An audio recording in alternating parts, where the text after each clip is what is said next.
പരിശുദ്ധമായ ഈ അൾത്താരയിൽ വന്ന് സാക്ഷ്യം പറയുവാൻ ലഭിച്ച കൃപയെ ഓർത്ത് പരിശുദ്ധ അമ്മയ്ക്കും ദൈവകുമാരനും നന്ദി പറയുന്നു.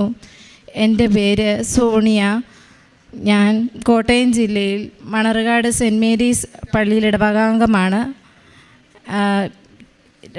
2022 ഏപ്രിൽ 11 ഞാനിവിടെ ഉടമ്പടി എടുത്തത്.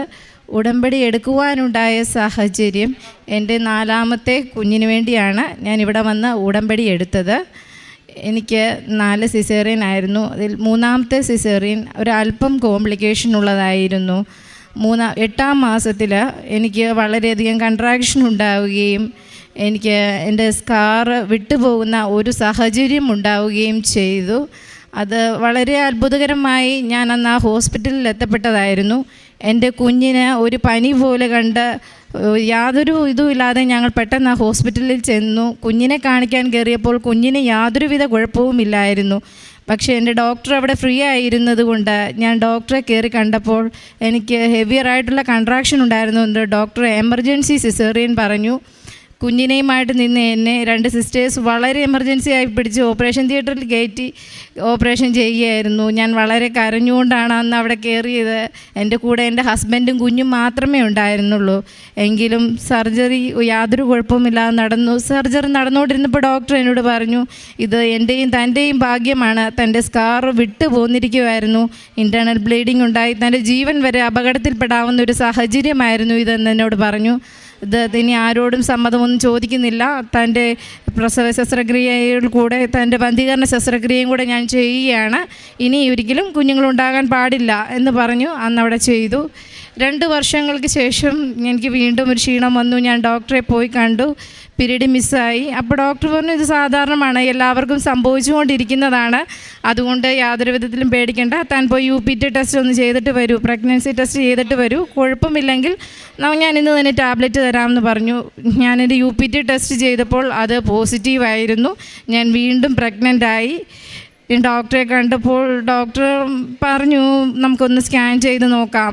ഇത് സാധാരണ ഇങ്ങനെ പ്രസവം നിർത്തിയവർക്ക്, അതും സിസേറിയനിലൂടെ നിർത്തിയതല്ലേ, അതുകൊണ്ട് തനിക്ക് കൂടുതലും തൻ്റെ ട്യൂബിലാകാനാണ് ചാൻസ്, അല്ലാതെ ആകത്തില്ല എന്ന് പറഞ്ഞു. പക്ഷേ ഞങ്ങൾ ചെന്നു സ്കാൻ ചെയ്ത് കഴിഞ്ഞപ്പോൾ ട്യൂബിലല്ല, യൂട്രസിൽ തന്നെയാണ് കുഞ്ഞുള്ളത്.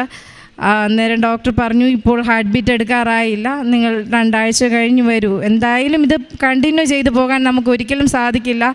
കാരണം തൻ്റെ 3rd പ്രഗ്നൻസിയിൽ തനിക്ക് ഇങ്ങനെ വന്നതാണ്. അതുകൊണ്ട് ഒരിക്കലും ഇത് കണ്ടിന്യൂ ചെയ്തു പോകാൻ പാടില്ല. ഇവിടെ ഹാർട്ട് ബീറ്റ് ഇല്ലെങ്കിൽ ഞങ്ങൾ ഈ ഹോസ്പിറ്റലിൽ തന്നെ അത് ചെയ്തു തരാം എന്ന് പറഞ്ഞു. അവർ ഞങ്ങളെ അയച്ചു. 2 ആഴ്ച ഞങ്ങൾ കരഞ്ഞും പ്രാർത്ഥിച്ചും കൊണ്ടിരുന്നു. ദൈവമേ, അത്ഭുതം എന്തെങ്കിലും ചെയ്ത് ഞങ്ങളെ ഇതിൽ നിന്ന് ഒഴിവാക്കി തരണമേ എന്ന് ഞങ്ങൾ നിരന്തരമായിട്ട് പ്രാർത്ഥിച്ചുകൊണ്ടിരുന്നു. അങ്ങനെ ഏപ്രിൽ 9 ഞങ്ങൾ അവിടെ ചെന്നു, ഹോസ്പിറ്റലിൽ ചെന്നു. സ്കാൻ ചെയ്തപ്പോൾ കുഞ്ഞിന് ഹാർട്ട് ബീറ്റുണ്ട്. കുഞ്ഞ് വളരെ ഹെൽത്തി ആയിട്ടുള്ള ഹാർട്ട് ബീറ്റാണ്. ഡോക്ടർ എന്നിട്ടും എന്നോട് പറഞ്ഞു, ഇത് നമുക്ക് കണ്ടിന്യൂ ചെയ്തുകൊണ്ട് പോകാൻ പറ്റത്തില്ല സോണിയ, കാരണം സോണിയയ്ക്ക് ഇങ്ങനെയുള്ള ഒരു സാഹചര്യം മുൻപേ ഉള്ളത് കൊണ്ട് ഇത് യാതൊരു വിധത്തിലും നമുക്ക് മുമ്പോട്ട് കൊണ്ടുപോകാൻ പറ്റത്തില്ല. ഞങ്ങൾ ഒരുപാട് കരഞ്ഞു, വിഷമിച്ചു. എൻ്റെ ഹസ്ബൻഡും വളരെയധികം വിഷമിച്ചു. കാരണം ഞാനൊരു കത്തോലിക്ക വിശ്വാസത്തിൽ വളർന്നു വന്ന ഒരാളായിരുന്നു. അതുകൊണ്ട് എനിക്ക് പ്രസവം നിർത്തുന്നതോ അബോർഷൻ ചെയ്യുന്നതിനോടൊന്നും യാതൊരു താല്പര്യമില്ലാത്ത വ്യക്തിയായിരുന്നു. അങ്ങനെയുള്ളവർക്ക് വേണ്ടി നിരന്തരം പ്രാർത്ഥിച്ചുകൊണ്ടിരിക്കുന്ന ഒരു വ്യക്തിയായിരുന്നു ഞാൻ. അപ്പം ഞാൻ ആകെ തകർന്നു, കരഞ്ഞു, വളരെയധികം സങ്കടത്തിലൂടെ ഞങ്ങൾ കടന്നുപോയി. പക്ഷേ ഡോക്ടർ അന്ന് തന്നെ ഞങ്ങൾക്ക് വേറെ ഡോക്ടറിനെ കൺസൾട്ട് ചെയ്യാൻ തന്നു. എമർജൻസി ആയിട്ട് പോയി, ഇന്ന് തന്നെ ഇത് ചെയ്യൂ, ഇത് നമുക്ക് മുമ്പോട്ട് കൊണ്ടുപോകാൻ പറ്റത്തില്ല, കാരണം ഇത് അബോർഷൻ പോലും ചെയ്യുന്നത് റിസ്ക്കാണ്. തനിക്ക് 3 സിസേറിയൻ കഴിഞ്ഞതാണ്. അപ്പോൾ കുഞ്ഞിന് വലിപ്പം വെച്ച് കഴിഞ്ഞെന്നാൽ യാതൊരു കാരണവശാലും പിന്നീട് നമുക്കൊന്നും ചെയ്യാൻ പറ്റത്തില്ല, തൻ്റെ ജീവൻ പോലും അപകടത്തിലാകും. അന്ന് തന്നെ എമർജൻസി ആയിട്ട് ഞങ്ങളെ വേറൊരു ഹോസ്പിറ്റലിലേക്ക് വിട്ടു. ആ ഡോക്ടർ ഞങ്ങളോട്, ഞാൻ ചോദിച്ചു, എന്തെങ്കിലും ഒരു ഇതുണ്ടോ ഡോക്ടർ, ഞങ്ങൾക്ക് എന്തെങ്കിലും ചെയ്തു തരാൻ പറ്റുമോ എന്ന് ചോദിച്ചപ്പോൾ ആ ഡോക്ടറും ഞങ്ങളോട് പറഞ്ഞു, ഇത് യാതൊരു രീതിയിൽ നമുക്ക് കണ്ടിന്യൂ ചെയ്തുകൊണ്ട് പോകാൻ പറ്റില്ല, അത്രയധികം റിസ്ക്കാണ്. അതുകൊണ്ട് ഞങ്ങൾ അവിടെ നിന്ന് ഞങ്ങൾക്ക് ഡേറ്റ് തന്നു. ഉള്ള ടെസ്റ്റുകളെല്ലാം ചെയ്യിപ്പിച്ചു. ഏപ്രിൽ 11 രാവിലെ 7 മണിയാകുമ്പോൾ ഹോസ്പിറ്റലിൽ ചെല്ലണമെന്ന് പറഞ്ഞ് ഞങ്ങളെ അവിടെ നിന്ന് തിരികെ അയച്ചു. പിറ്റേ ദിവസം ഓശാന ഞായറായിരുന്നു. അതിൻ്റെ പിറ്റേ ദിവസമാണ് ഞങ്ങൾക്ക് ഹോസ്പിറ്റലിൽ ചെല്ലേണ്ട ദിവസം. ഞാൻ വളരെയധികം കരഞ്ഞു. ഓശാന ഞായറാഴ്ച പള്ളിയിൽ പോയി നിന്ന് പ്രാർത്ഥിച്ചു ഈശോയോടും മാതാവിനോടും. ആ പള്ളിമുറ്റത്ത് നിന്ന് ഞാൻ അവിടെ നിന്ന് കരഞ്ഞു. ആ കുർബാന തുടങ്ങി തീരുന്നത് വരെ ഞാൻ അവിടെ നിന്ന് കരഞ്ഞുകൊണ്ടിരിക്കുന്നു. ആരെങ്കിലും എന്നെ ശ്രദ്ധിക്കുന്നുണ്ടോ എന്നൊന്നും ഞാൻ നോക്കിയില്ല. എൻ്റെ ഇളയ മൂന്നാമത്തെ കുഞ്ഞ് എൻ്റെ കയ്യിലിരിപ്പുണ്ടായിരുന്നു. അവന് 2 വയസ്സേ ഉള്ളൂ. അവനുമായി നിന്നു. എൻ്റെ കയ്യിൽ ഓലയുണ്ട്, അവൻ എൻ്റെ ഒരു കയ്യിലിരിക്കുന്നു. വേറെ ആരും എൻ്റെ കൂടെയില്ല. ഞാൻ അവിടെ നിന്ന് കരഞ്ഞുകൊണ്ട് പ്രാർത്ഥിച്ചുകൊണ്ടിരുന്നു. വിശുദ്ധ കുർബാന സ്വീകരിക്കുന്ന സമയമായപ്പോൾ ആരും എന്നെ പള്ളിയിലേക്ക് ഉന്തി കയറ്റുന്ന പോലെ എനിക്ക് തോന്നി, വളരെ ഇതായിട്ട്. പക്ഷേ എൻ്റെ മനസ്സ് പിന്നെ എൻ്റെ കൈ കുഞ്ഞില്ലേ, കയ്യിലാണ് കുർബാന സ്വീകരിക്കുന്നത്, കയ്യിൽ ഓലയുണ്ട്, കുഞ്ഞുണ്ട് എന്നൊക്കെ പറഞ്ഞ് ഞാൻ പുറകോട്ട് നിൽക്കുമ്പോഴും ആരും എന്നെ ബലം പ്രയോഗിച്ച് ഉള്ളിലേക്ക് കിടത്തി ഞാൻ ചെന്ന് കുർബാന സ്വീകരിച്ചു. കുർബാന സ്വീകരിച്ച ശേഷം ഞാൻ ഈശോയുടെയും അമ്മയുടെയും മുഖത്തോട്ട് നോക്കി ചോദിച്ചു, ഞാൻ ഇത് ആഗ്രഹിച്ച് എനിക്ക് കിട്ടിയതല്ല, നിങ്ങൾ എൻ്റെ കയ്യിൽ വെച്ച് തന്ന സമ്മാനമാണിത്, എനിക്കിത് നഷ്ടപ്പെടാൻ പാടില്ല. എനിക്ക് എന്ത് ചെയ്യണമെന്ന് എനിക്കറിയില്ല, പക്ഷേ എനിക്ക് എൻ്റെ കുഞ്ഞ് നഷ്ടപ്പെടാൻ പാടില്ലെന്ന് പറഞ്ഞു. ഞാൻ അവിടെ നിന്ന് കരഞ്ഞു. എന്തോ വളരമായൊരു ശക്തി എന്നിലേക്ക് വരുന്നത് ഞാൻ അറിഞ്ഞു. പിറ്റേ ദിവസം ഹോസ്പിറ്റലിൽ പോകേണ്ട ഞാൻ എൻ്റെ ഹസ്ബൻഡിനെ വിളിച്ച് പറഞ്ഞു ഞാൻ വരുന്നില്ല. ഇതിനു മുമ്പ് എൻ്റെ നാത്തൂൻ എന്നോട് കൃപാസനം പള്ളിയെക്കുറിച്ച് പറഞ്ഞിട്ടുണ്ടായിരുന്നു. ഞാൻ പറഞ്ഞു നമുക്ക് പള്ളിയിൽ പോകാം, പള്ളിയിൽ പോയിട്ട് വന്നിട്ട് നമുക്ക് എന്ത് തീരുമാനം വേണേലും എടുക്കാം. അദ്ദേഹം പറഞ്ഞു നീ നമ്മുടെ 3 കുഞ്ഞുങ്ങളെ ഓർക്കുന്നില്ലേ, ഈ ഒരു കുഞ്ഞിന് വേണ്ടി നമ്മുടെ 3 കുഞ്ഞുങ്ങളെ തള്ളിക്കളയുകയാണോ എന്ന് ചോദിച്ചു. പക്ഷേ ഞാൻ ശക്തമായിരുന്നു തീരുമാനം ഇവിടെ വരണമെന്നുള്ളത്. ഞങ്ങൾ അന്ന് ഡോക്ടർ ഞങ്ങൾക്ക് അബോർഷന് തന്ന സമയം തന്നെ ഞങ്ങളിവിടെ വന്നു. ഞങ്ങളിവിടെ വന്നപ്പോൾ ജോസഫ് അച്ഛൻ്റെ ധ്യാനം നടന്നുകൊണ്ടിരിക്കുമായിരുന്നു, ഉടമ്പടി ധ്യാനം നടന്നുകൊണ്ടിരിക്കുമായിരുന്നു. അന്ന് ധ്യാനമുണ്ടെന്നൊന്നും ഞങ്ങൾക്കറിയില്ല, പക്ഷേ ഇവിടെ നടന്നുകൊണ്ടിരിക്കുകയായിരുന്നു. അന്ന് ആ സ്കാൻ ചെയ്യാനായിട്ട് ഞാനൊരു മുറിയുടെ വാതിക്കൽ ഇരുന്നപ്പോൾ ഒരു മാതാവിൻ്റെ ഫോട്ടോ ഉണ്ടായിരുന്നു അവിടെ. ആ ഫോട്ടോയിൽ നോക്കിയപ്പോൾ കുറേ വചനങ്ങൾ പരിശുദ്ധ അമ്മയോട് പറഞ്ഞ് മാലാഖാവെന്ന് പറഞ്ഞ് കുറേ വചനങ്ങൾ എൻ്റെ മനസ്സിലേക്ക് വന്നത്. എന്തുകൊണ്ട് അന്ന് വന്നതെന്ന് എനിക്കറിയില്ല. ഇങ്ങനെ പുറകെ ആ വചനങ്ങൾ എന്നിൽ വന്ന് നിറഞ്ഞു. ഞാൻ ഇവിടെ വന്നപ്പോൾ അച്ഛൻ ആ വചനങ്ങൾ തന്നെയാണ് ഇവിടെ പറഞ്ഞുകൊണ്ടിരുന്നത് ഉടമ്പടി ധ്യാനത്തിൽ. അപ്പോൾ ഞാൻ ഇവിടെ ചുമ്മാ വന്നതല്ല, മാതാവിനെ കൂട്ടിക്കൊണ്ട് വന്നതാണെന്ന് എനിക്ക് ഉറച്ച ബോധ്യമുണ്ടായി. ഞാൻ അമ്മയുടെ മുമ്പിൽ വന്നു. അമ്മ എല്ലാവരും എന്നോട് പറയുന്നു ഈ കുഞ്ഞ് വേണ്ട, ഇതിനെ താങ്ങാനുള്ള ശക്തി എൻ്റെ യൂട്രസിനില്ല, പക്ഷേ അമ്മയുടെ കരങ്ങൾ കൊണ്ടല്ലോ ശക്തി, അമ്മയുടെ കരങ്ങൾ കൊണ്ടല്ലോ, അമ്മ ഈ കുഞ്ഞിനെ താങ്ങിയാൽ മതി എന്ന് പറഞ്ഞു. അമ്മയെ ഏൽപ്പിച്ചു ഞാൻ തിരികെ പോയി. എനിക്ക് എല്ലാ മാസവും ഇവിടെ വരാനുള്ള കൃപയും അമ്മ തന്നു. എല്ലാ കാര്യങ്ങളും ഞാൻ ചെയ്തുകൊണ്ടിരുന്നു. എല്ലാം അന്നേരം ഉപവാസം എടുക്കുന്ന ഒരു കാര്യത്തിൽ മാത്രം എനിക്ക് ഒരല്പം ബുദ്ധിമുട്ട് ഗർഭിണി ആയിരുന്നുകൊണ്ട് വന്നു. അമ്മ ആ ബുദ്ധിമുട്ട് മനസ്സിലാക്കി. എൻ്റെ ഇളയ നാത്തൂൻ ഈ പള്ളിയിൽ എപ്പോഴും വരുന്ന വിശ്വാസിയാണ്. എന്നോട് വിളിച്ച് പറഞ്ഞു സോണിയ ഒന്നുകൊണ്ടുമില്ല, പേടിക്കേണ്ട. എന്നോട് അമ്മ ശക്തമായിട്ട് പറയുന്നു ഉപവാസം എടുക്കുക, സോണിയയ്ക്ക് വേണ്ടി ഉപവാസം എടുക്കാൻ ശക്തമായിട്ട് എന്നോട് പറയുന്നു. ആ കാര്യം ഓർത്ത് വിഷമിക്കണ്ട എന്ന് പറഞ്ഞു. ആ ചെറിയ വിഷമങ്ങൾ പോലും പരിശുദ്ധ അമ്മ ഇവിടെ വന്നു കഴിയുമ്പോൾ നമ്മുടെ ചെറിയ വിഷമങ്ങൾ പോലും അമ്മ അത് കണ്ട് മനസ്സിലാക്കും. ഇവിടെ വരുമ്പോൾ എനിക്ക് ആ ഒരു തണുപ്പ് അനുഭവപ്പെടും. അമ്മ നമ്മളെ ചേർത്ത് പിടിക്കുന്ന ഒരു അനുഭവം എനിക്ക് എപ്പോഴും ഇവിടെ വരുമ്പോൾ ഉണ്ടാവും. എനിക്ക് മറ്റുള്ളവർ പറയുന്ന വാക്കുകൾ കേട്ട് വളരെയധികം ഭയം തോന്നിയാലും ഞാൻ ഇവിടെ വരുമ്പോൾ എനിക്ക് ആ ഭയങ്ങളെല്ലാം മാറിപ്പോകുന്നതായിട്ട് ഞാൻ കണ്ടു. എല്ലാ കാര്യങ്ങളിലുമുണ്ട്. അതുപോലെ അച്ഛനെ കാണാനായിട്ട് വളരെ ശക്തമായിട്ട് ഞാൻ ആഗ്രഹിച്ചിരുന്നു. ഓരോ മാസം വരുമ്പോഴും അതിങ്ങനെ നടക്കാൻ പോയി. അങ്ങനെ എനിക്ക് 7-ാം മാസം കഴിഞ്ഞ് 8-ാം മാസത്തിലൂടെ കയറുന്ന ആ ഒരു സമയമായപ്പോൾ സെപ്റ്റംബർ മാസത്തിൽ എന്നോട് യാത്രയൊന്നും ചെയ്യരുതെന്ന് ഡോക്ടർ പറഞ്ഞിരുന്നു. എന്നാലും എനിക്ക് ശക്തമായി മനസ്സിൽ തോന്നി ഇവിടെ വന്ന് അച്ഛനെ കാണണമെന്ന്. എല്ലാവരോടും പറഞ്ഞപ്പോൾ എല്ലാവരും എന്നെ എതിർത്തു, കാണാൻ പാടില്ല, അതും ബസ്സിൽ കയറി വന്ന് ഇവിടെ വന്ന് കാണുന്നത് വളരെ റിസ്ക് ആണെന്ന്. പക്ഷേ അമ്മ തോന്നിപ്പിച്ചതായിരിക്കാം. ഞങ്ങളിവിടെ വന്നു. ഇവിടെ വന്നപ്പോൾ ഈ എൻട്രൻസിനകത്ത് പോലും കയറാനായിട്ട് അതുപോലെ ആളായിരുന്നു, അവിടം വരെ ആളായിരുന്നു. ഇതിനകത്തേക്ക് കയറാൻ ബുദ്ധിമുട്ടായിരുന്നു, വയറും വെച്ചുകൊണ്ട് അത്രയ്ക്ക് ബുദ്ധിമുട്ടി ഇവിടെ കയറി വന്നു. അപ്പോൾ എൻ്റെ ഹസ്ബൻഡ് ചോദിച്ചു നമ്മൾ വന്നത് വെറുതെ ആയില്ലേ, ഇത്രയും റിസ്ക് എടുത്ത് ഇവിടം വരെ വരണമായിരുന്നോ, അച്ഛനെ ഇന്ന് കാണാൻ പറ്റത്തില്ല എന്ന് പറഞ്ഞു. ഞാൻ ചിരിച്ചുകൊണ്ട് പറഞ്ഞു നമുക്കെന്നാൽ കാപ്പി കുടിച്ചിട്ട് വരാമെന്ന് പറഞ്ഞു. ഞങ്ങൾ പുറത്ത് പോയി കാപ്പി കുടിച്ചിട്ട് വന്നപ്പോൾ ഒരു 10-200 പേരെങ്കിലും ഉണ്ടായിരുന്ന ആ ലൈനിൽ 15 പേരായിട്ട് അവശേഷിച്ചു. അപ്പോൾ കാര്യം എന്താണെന്ന് തിരക്കിയപ്പോൾ ഉടമ്പടി പുതുക്കിയവർക്ക് മാത്രമേ അച്ഛനെ കാണാൻ സാധിക്കുകയുള്ളൂ എന്ന് പറഞ്ഞു. അങ്ങനെ 15 പേരിൽ ഏറ്റവും പുറകിൽ നിന്ന് ഞാൻ ഏറ്റവും ഗർഭിണി ആയതുകൊണ്ട് ആ പേര് വിളിച്ചപ്പോൾ എനിക്ക് ആദ്യം കയറി കാണാനുള്ള അവസരമുണ്ടായി. കാരണം അമ്മയ്ക്കറിയാം എൻ്റെ കാല് മുഴുവൻ വെരിക്കോസ് വെയിൻ ആയിരുന്നു. എനിക്കൊരു അല്പസമയം പോലും എനിക്ക് നിൽക്കാൻ പാടില്ലായിരുന്നു ഇവിടെ. അത് മറ്റാരും അറിഞ്ഞില്ലെങ്കിലും പരിശുദ്ധി അമ്മ അത് മനസ്സിലാക്കുന്നുണ്ടായിരുന്നു. അമ്മ ഏറ്റവും ആദ്യം അച്ഛനെ കാണാനുള്ള അനുഗ്രഹം എനിക്ക് തന്നു. അവിടെ വന്നപ്പോൾ എനിക്കൊന്നും പറയാൻ സാധിച്ചില്ല ഈ കാര്യങ്ങളൊന്നും. പ്രഗ്നൻസി ബ്ലെസ്സിങ് എന്ന് പറഞ്ഞാണ് എഴുതി തന്നത്. ഇവിടെ വന്നു അച്ഛൻ കുരിശുരൂപം കൈ തന്നു, വിശ്വാസ പ്രമാണം ചൊല്ലി പ്രാർത്ഥിച്ചു. അത് കഴിഞ്ഞ് തിരിച്ചയക്കുന്നതിന് മുമ്പ് അച്ഛൻ എന്നോട് ചോദിച്ചു മോളെ നിനക്ക് വേറെ എന്തെങ്കിലും പറയാനുണ്ടോ എന്ന് എന്നോട് ചോദിച്ചു. അപ്പം ഞാൻ പറഞ്ഞു, അച്ഛാ എനിക്കിതെൻ്റെ 4ാമത്തെ സിസേറിയനാണെന്ന് പറഞ്ഞു. അപ്പോൾ അച്ഛൻ വളരെ കരുണയോടെ അലിവോടെ എനിക്ക് തോന്നി. വിശുദ്ധ ഗ്രന്ഥത്തിൽ പല ഭാഗത്തും ഈശോയോട് തോന്നുന്ന അലിവ് എനിക്ക് പെട്ടെന്ന് അച്ഛൻ്റെ മുഖത്ത് നിന്ന് എനിക്കത് എനിക്കിവിടെ പറയണമെന്ന് ഇപ്പം തോന്നി. എനിക്കത് പെട്ടെന്നുണ്ടായി. അച്ഛൻ എന്നെ വളരെ അലിവോടെ നോക്കി. അച്ഛൻ പരിശുദ്ധ അമ്മയുടെ അടുത്ത് പോയി നിന്ന് സംസാരിച്ചു, എനിക്ക് വേണ്ടി പ്രാർത്ഥിച്ചു. അച്ഛൻ തിരികെ വന്ന് എൻ്റെ ഉദരത്തിൽ കൈവച്ച് എനിക്ക് കുഞ്ഞിനും വേണ്ടി പ്രാർത്ഥിച്ച ശേഷം അച്ഛൻ സാഹിത്യൻ്റെ കയ്യിൽ തന്നിട്ട് മോളത് പോയി അടിവയറ്റിൽ പൂശി വിശ്വാസ പ്രമാണം ചൊല്ലി, പരിശുദ്ധ അമ്മയെ നിന്നെയും കുഞ്ഞിനെയും ഏൽപ്പിച്ച് നീ മടങ്ങിപ്പോക്കോളാൻ എന്നോട് പറഞ്ഞു. ഞാൻ അതുപോലെ തന്നെ ചെയ്തു. എന്തെന്നില്ലാത്തൊരു വിശ്വാസവും ശക്തിയും എന്നെ വന്ന് നിറഞ്ഞത് ഞാൻ അറിഞ്ഞു. പിന്നെ എന്നിൽ യാതൊരു ഭയവും ഇല്ലായിരുന്നു. ഓരോരോ വേദനകൾ വരുമ്പോഴും ഞാൻ പെട്ടെന്ന് ഭയപ്പെട്ടിരുന്നു, ഇതെന്തുവാ സ്കാറിൻ്റെ എനിക്ക് വളരെ തിന്നായിരുന്നു എൻ്റെ സ്കാർ, അത് പൊട്ടിപ്പോകുമോ എന്നുള്ള ഭയം എന്നെ നിരന്തരം വേട്ടയാടിക്കൊണ്ടിരുന്നു. പക്ഷേ എല്ലാം എന്നിട്ടും ഞാൻ ആഗ്രഹിച്ചു. നവംബറിലാണ് എനിക്ക് സിസേറിയൻ പറഞ്ഞിരുന്നത്. എന്നിട്ടും ഞാൻ ആഗ്രഹിച്ചു, അമ്മയുടെ മാസമായ ഒക്ടോബർ മാസത്തിൽ എനിക്ക് കുഞ്ഞിന് ജന്മം കൊടുക്കാൻ സാധിക്കണമെന്ന് ഞാൻ അമ്മയോട് പ്രാർത്ഥിച്ചു. അന്ന് എനിക്ക് നവംബറിൽ ഫിക്സ് ചെയ്ത ഓപ്പറേഷൻ തലേ ദിവസം വന്ന് ഡോക്ടർ എനിക്കത് ഒക്ടോബർ 31 തന്നു. അങ്ങനെ ആ മാസം തന്നെ എനിക്ക് എൻ്റെ കുഞ്ഞിന് ജന്മം കൊടുക്കാൻ അനുഗ്രഹം ലഭിച്ചു. യാതൊരു കുഴപ്പവുമില്ലാതെ ഞാൻ ആ കുഞ്ഞിന് ജന്മം കൊടുത്തു. ഡോക്ടർ ഓപ്പറേഷൻ ചെയ്തുകൊണ്ടിരുന്നപ്പോൾ എന്നോട് പറഞ്ഞു കഴിഞ്ഞു, തൻ്റെ സ്കാർ വളരെ തിന്നായിരുന്നു, ഒന്ന് തൊട്ടാൽ പോലും പൊട്ടിപ്പോകുന്ന ഈ സ്കാർ യാതൊരു കുഴപ്പവും ഇല്ലാതെ ഇരുന്നല്ലോ, ഇത് അത്ഭുതമായിരിക്കുന്നു എന്ന് ഡോക്ടർ എന്നോട് പറഞ്ഞു. അത്ര തിന്നായിരുന്നു എൻ്റെ സ്കാർ. ലഭിച്ച വലിയ അനുഗ്രഹത്തിന് പരിശുദ്ധ അമ്മയോട് ഞാൻ നന്ദി പറയുന്നു.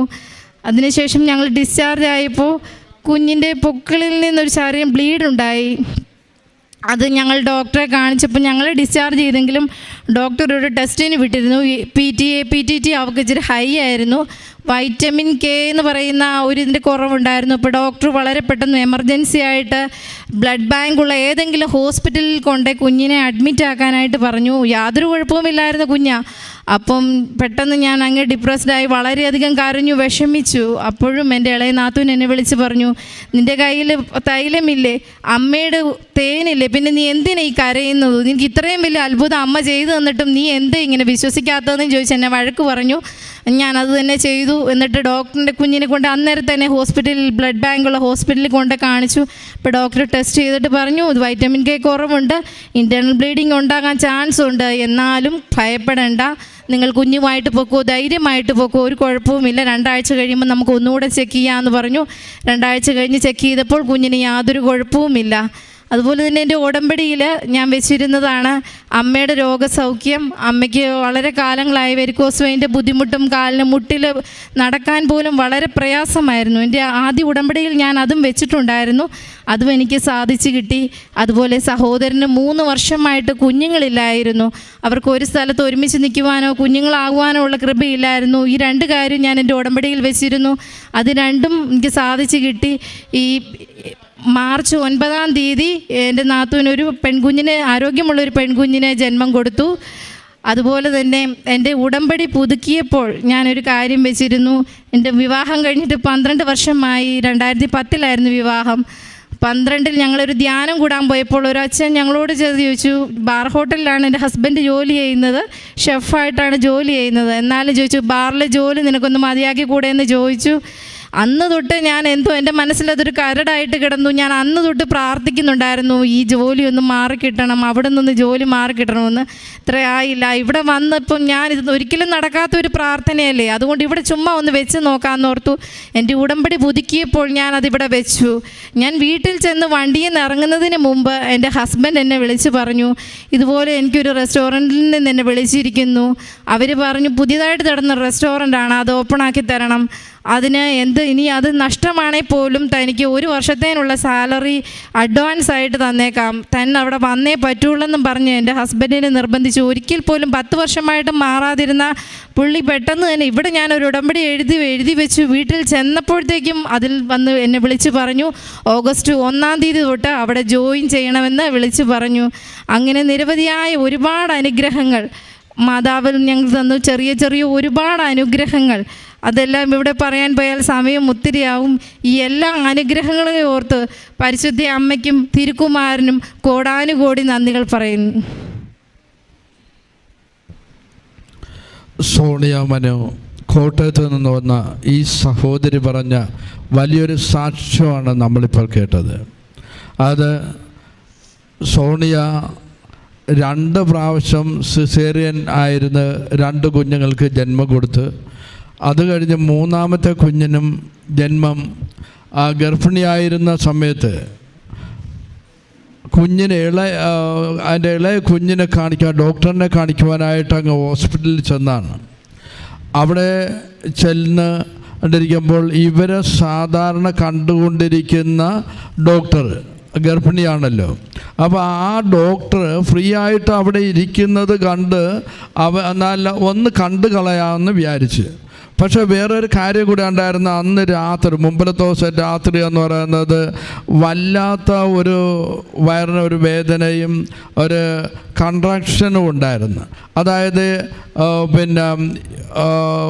കൺട്രാക്ഷൻ എന്ന് പറഞ്ഞാൽ വയറ് ചുരുങ്ങുകയും, അതായത് നമ്മുടെ ഗർഭാശയം ചുരുങ്ങുകയും വികസിക്കുകയും ചെയ്യുന്ന അതിച്ചിരി കൂടുതലായിട്ടുള്ള ഒരു അനുഭവം ഈ കുട്ടിക്കുണ്ടായി. എന്ന് പറഞ്ഞാൽ 3-ാമത്തതാണ്, 2 സിസേറിയൻ കഴിഞ്ഞതാണ്. അപ്പം ഇങ്ങനെ ഒന്ന് കണ്ടു കളയാമെന്ന് കരുതി അങ്ങ് ഡോക്ടറിനെ പോയി കണ്ട് കഴിഞ്ഞപ്പോഴാണ് ഡോക്ടർ പരിശോധിച്ചപ്പോൾ വളരെ ഇമ്മീഡിയറ്റ് ആയിട്ട് തന്നെ ഇവരെ സർജറിക്കായിട്ട് കയറ്റുകയാണ് ചെയ്യുന്നത്. കാര്യം എന്ന് പറയുന്നത് ഇവരുടെ ആ യൂട്രസിൽ മുൻപുണ്ടായിരുന്ന സ്കാറ് അത് ചെറുതായിട്ട് പൊട്ടി, ഇങ്ങനെ ആ സ്റ്റിച്ചൊക്കെ പോയ ഭാഗത്തെന്ന് പറഞ്ഞാൽ വിണ്ടിട്ട് അവിടെ കൂടി ബ്ലഡ് ചെറിയ ബ്ലീഡിങ് തുടങ്ങി. അതാണ് ഈ 2 സിസേറിയൻ മതി, 3-ാമത്തത് വേണ്ട, അപകടമാണെന്ന് പറയാൻ കാരണമെന്ന് പറഞ്ഞാൽ തന്നെ ഇതാണ്. ഈ സ്കാർ എന്ന് പറയുന്നത് പെട്ടെന്ന് ഈ കൺട്രാക്ഷൻ മൂലം പൊട്ടിയിട്ട് രക്തം വാർന്ന് അമ്മയും കുഞ്ഞും മരിക്കാനായിട്ടുള്ള സാധ്യത ഉണ്ട്. അതാണ് മുന്നിൽ കണ്ടുകൊണ്ട് ഇത് വേണ്ട എന്ന് വെക്കുന്നത്.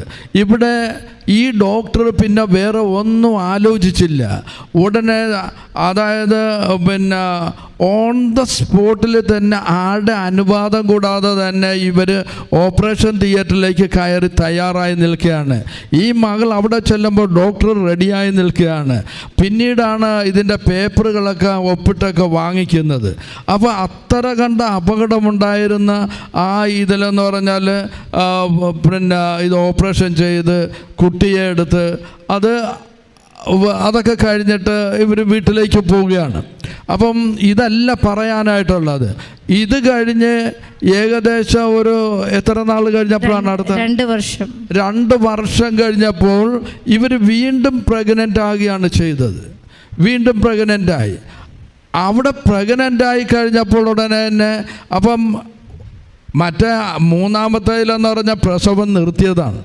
അത് പ്രസവം നിർത്തിയതുകൊണ്ട് ഇവർ ഡോക്ടറിനെ കാണിച്ചപ്പം പറഞ്ഞ് ഇത് ചിലപ്പോൾ ഇത് ഒരിക്കലും യൂട്രസിൽ ഈ കുഞ്ഞ് ആകാനായിട്ടുള്ള സാധ്യതയില്ല. ഇത് ട്യൂബുലർ പ്രഗ്നൻസി ആകാം, ട്യൂബിലായിരിക്കാം ഉള്ളത് എന്നുള്ളത് ഡോക്ടർ പറയുകയാണ്. അപ്പോൾ ഉടനെ തന്നെ അവരെന്ത് ചെയ്ത് എന്നിട്ട് സ്കാൻ ചെയ്ത് നോക്കിയിട്ട് പറഞ്ഞ് നമുക്ക് അന്നേരം സ്കാൻ ചെയ്തോ? അന്നേരം സ്കാൻ ചെയ്തു. ട്യൂബിലാണോ യൂട്രസിലാണോ എന്ന് അറിയാനായിട്ട് അന്നേരം തന്നെ സ്കാൻ ചെയ്തായിരുന്നു. അത് കഴിഞ്ഞിട്ട് ഒരാഴ്ച കൂടെ അല്ലെങ്കിൽ 2 ആഴ്ച കഴിഞ്ഞിട്ട് യൂട്രസിലാണ്, കുഞ്ഞ് യൂട്രസിൽ തന്നെയാണ്. പക്ഷെ അതിന് ഹാർട്ട് ബീറ്റ് ഒക്കെ പ്രോപ്പറായിട്ടുണ്ടോ എന്നറിയാൻ 2 ആഴ്ചയും കൂടി വെയിറ്റ് ചെയ്യണം. 2 ആഴ്ച കൂടെ അതിൻ്റെ ആ വളർച്ച ഒന്നാൽ ശരിയായിട്ടുള്ള ശ്വാസോച്ഛ്വാസമൊക്കെ എടുക്കുന്നുണ്ടോ എന്നൊക്കെ ഒന്ന് അറിയുന്നതിന് വേണ്ടിയിട്ട് അത് 2 ആഴ്ചത്തെ സമയം കൊടുത്തു. 2 ആഴ്ച കഴിഞ്ഞ് അവർ വന്ന് പരിശോധിച്ചപ്പോൾ ഈ ട്യൂബിലുമല്ല, അത് യൂട്രസിൽ തന്നെയാണ്.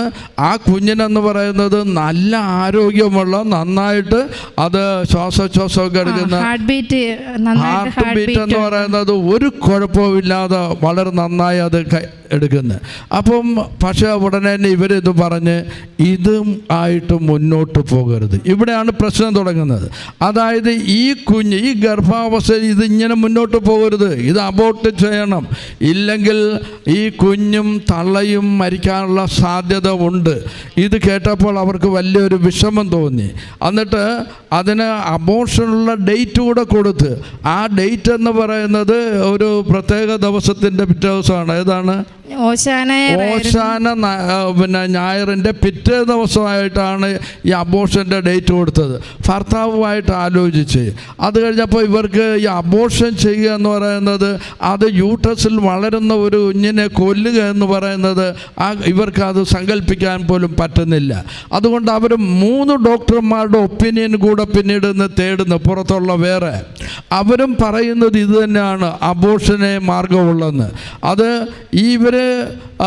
ഇത് കഴിഞ്ഞപ്പോൾ ഇങ്ങനെ ഇരിക്കുമ്പോഴാണ് ഉടനെ തന്നെ കണ്ട, അവിടെയാണ് ഇവിടെ പ്രശ്നങ്ങളൊക്കെ പെട്ടെന്ന് ഡൈവേർട്ട് ചെയ്യുകയാണ്. അതായത് ഉടമ്പടി എടുക്കുവാനായിട്ട് കൃപാസനത്തിലേക്ക് വരുന്നു, ഇവിടെ വന്ന് ഉടമ്പടി എടുക്കുന്നു. അത് കഴിഞ്ഞിട്ട് പിന്നീട് വന്നാണ് 7-ാം മാസം കഴിഞ്ഞപ്പോൾ അല്ലേ അച്ഛനെ വന്ന്, ബഹുമാനപ്പെട്ട ജോസഫ് അച്ഛനെ വന്ന് കാണുന്നത്. അച്ഛനെ കാണാനായിട്ട് വലിയ ബുദ്ധിമുട്ടായിരുന്നെന്നൊക്കെ പറഞ്ഞ് ആ അച്ഛനെ കണ്ടു കഴിഞ്ഞപ്പോൾ എന്ത് ചെയ്ത്, വളരെ പ്രശ്നവും കോംപ്ലിക്കേഷനുമായിട്ടുള്ള ഈ പ്രസവം, അതായത് മരണം മുന്നിൽ കണ്ടുകൊണ്ടുള്ളത് തന്നെയാണ്. അപ്പം അച്ഛൻ്റെ അടുത്ത് വന്നപ്പോൾ ഉടനെ തന്നെ ആ കൊടുത്ത ചീട്ടിൽ കോംപ്ലിക്കേഷൻ എന്ന് മാത്രമേ എഴുതിയിട്ടുണ്ടായിരുന്നുള്ളൂ. പ്രഗ്നൻസി ബ്ലെസ്സിങ് എന്ന് മാത്രമേ ഉണ്ടായിരുന്നുള്ളൂ. പ്രഗ്നൻസി ബ്ലെസ്സിങ് എന്ന് മാത്രമേ എഴുതിയിട്ടുണ്ടായിരുന്നുള്ളൂ. അച്ഛനത് നോക്കിക്കഴിഞ്ഞപ്പം അച്ഛൻ്റെ പരിശുദ്ധാത്മാവ് തോന്നിച്ചതാണ്. അച്ഛനോടനെ എന്നെ പറഞ്ഞ്, മോളെ നിനക്ക് എന്തെങ്കിലും പറയാറുണ്ടോ? എല്ലാവരുടെ അടുത്തും അങ്ങനെ ചോദിക്കാറില്ല. നിനക്ക് എന്തെങ്കിലും പറയാനുണ്ടോ എന്ന് ചോദിച്ചപ്പം പറഞ്ഞ് 4ാമത്തെ സിസേറിയൻ. അച്ഛൻ വളരെ ദയയോടുകൂടി ഈ മകളുടെ മുഖത്തേക്ക് നോക്കി. അച്ഛനറിയാം അതിൻ്റെ ഗൗരവം. അച്ഛൻ ഉടനെ തന്നെ എന്താ ചെയ്തത്, അമ്മ മാതാവിൻ്റെ അടുത്ത് വീണ്ടും പോയി നന്നായി ഒന്ന് പ്രാർത്ഥിച്ചിട്ട് ഈ മകളെ ബ്ലസ് ചെയ്ത് സായിത്ത് പൂശി, എന്നിട്ട് സായിത്ത് കയ്യിൽ കൊടുത്തിട്ട് പോയി ടോയ്ലറ്റിൽ പോയി, ശുചിമുറിയിൽ പോയി അത് ഇന്ന കണക്ക് വയറിൽ പുരട്ടാൻ പറഞ്ഞു. എന്നിട്ട് അച്ഛൻ പറഞ്ഞ, ബഹുമാനപ്പെട്ട ജോസഫ് അച്ഛൻ അഭിഷിക്തൻ പറഞ്ഞ ഒരു വാക്കുണ്ട്, അമ്മേ ഈ മകളെയും കുഞ്ഞിനെയും അമ്മയ്ക്ക് ഭരമേൽപ്പിക്കുന്നു എന്ന് പറഞ്ഞു. എന്ന് പറഞ്ഞാൽ സംഭവിക്കാൻ പോകുന്ന വലിയ പ്രശ്നങ്ങൾ അത് അമ്മയെ അങ്ങ് ഏൽപ്പിക്കുകയാണ്, അമ്മയുടെ കയ്യിലേക്ക് അങ്ങ് കൊടുക്കുകയാണ്. അമ്മയെ വിശ്വസിച്ചാണ് ഇവർ ഈ സഹോദരി ഇവിടെ വന്നിരിക്കുന്നത്, ഭർത്താവൊക്കെ ആയിട്ട്. കാര്യം എന്ന് പറഞ്ഞാൽ എന്തും സംഭവിക്കുമെന്നുള്ളതാണ്. അപ്പം എന്തായാലും അടുത്ത സമയമായി, 8ാമത്തെ മാസമായി, 8 മാസം അവസാനം ഇവർക്കൊരു ആഗ്രഹം മനസ്സിൽ പറഞ്ഞിരുന്നത്, ഒക്ടോബർ മാസത്തിൽ ഈ കുഞ്ഞിൻ്റെ ഡെലിവറി നടക്കണമെന്ന്. അത് നവംബർ ആദ്യത്തെ ദിവസമാണ്, നവംബർ 1-നായിരുന്നു ഈ ഡേറ്റ് കൊടുത്തിരുന്നത് സിസേറിയനുള്ള. പക്ഷേ അവർ ഡോക്ടർ മുമ്പത്തെ ദിവസം വന്നേശം പറയുകയാണ്, ഇവരുടെ മനസ്സ് അമ്മ വായിച്ചറിഞ്ഞിട്ട് അമ്മ അതെന്താക്കി മാറ്റി, ഒക്ടോബർ 31-ന് ഓപ്പറേഷൻ നടക്കുകയും ഈ കുഞ്ഞിനെ വെളിയിലെടുക്കുകയും ചെയ്യുന്നു. ആരോഗ്യമുള്ള ഒരു കുഞ്ഞ്, ഒരു കുഴപ്പമില്ലാതെ ആണ് അതിനെ കിട്ടിയത്. പ്രിയ സഹോദരങ്ങളെ, ഇതെങ്ങനെയാണ് സംഭവിക്കുന്നത്? അമ്മയിൽ പൂർണ്ണമായി വിശ്വസിച്ചുകൊണ്ട് ഉടമ്പടിയെടുത്ത്, ഉടമ്പടിയിലുള്ള നേർച്ച വസ്തുക്കളായ ഉടമ്പടി തൈലം കുരിശുവര ഇട്ട് വരയ്ക്കുന്നു. അതുകൂടാതെ കോംപ്ലിക്കേഷനായിട്ടുള്ള പ്രശ്നങ്ങൾ വന്നപ്പോൾ ജോസഫ് അച്ഛനെ കണ്ട്, ഇവിടുത്തെ അഭിഷിക്തനെ കണ്ട് അദ്ദേഹം അവരെ പ്രത്യേകം കൈവച്ച് പ്രാർത്ഥിക്കുന്നു. അവിടെയാണ് അത്ഭുതം നടക്കുന്നത്. അതല്ലേ എഫേസുസിൻ്റെ 2-ാം അധ്യായം 8-ാം തിരുവചനത്തിൽ പറയുന്നത്, വിശ്വാസം മൂലം കൃപയാലാണ് നിങ്ങൾ രക്ഷിക്കപ്പെട്ടത്, അത് നേടിയെടുത്തതല്ല, നിങ്ങൾ നേടിയെടുത്തതല്ല, ദൈവത്തിൻ്റെ ദാനമാണെന്ന്. അതെ, ഉൽപ്പത്തി 1-ാം അധ്യായം 28-ാം തിരുവചനത്തിൽ പറയുന്നത്, ദൈവം അവരെ ഇങ്ങനെ അനുഗ്രഹിച്ച് സന്താനപുഷ്ടിയുള്ളവരായി വളരുവിൻ, ആ ഭൂമിയിലുള്ള എല്ലാറ്റിനെ കീഴടക്കുവിൻ എന്ന് പറഞ്ഞാൽ 1 അല്ല 2 അല്ല 3 അല്ല 4 കുഞ്ഞുങ്ങളെ കൊടുത്ത് സമൃദ്ധമായി അനുഗ്രഹിച്ച ഈ മക്കൾക്ക് ദൈവം കൊടുത്ത അനുഗ്രഹങ്ങളെ ഓർത്ത് നമുക്ക് ശക്തമായി കരങ്ങളടിച്ചുകൊണ്ട് നമുക്ക് ഈശോയെ, അമ്മ മാതാവിനെ ഒന്ന് മഹത്വപ്പെടുത്താം.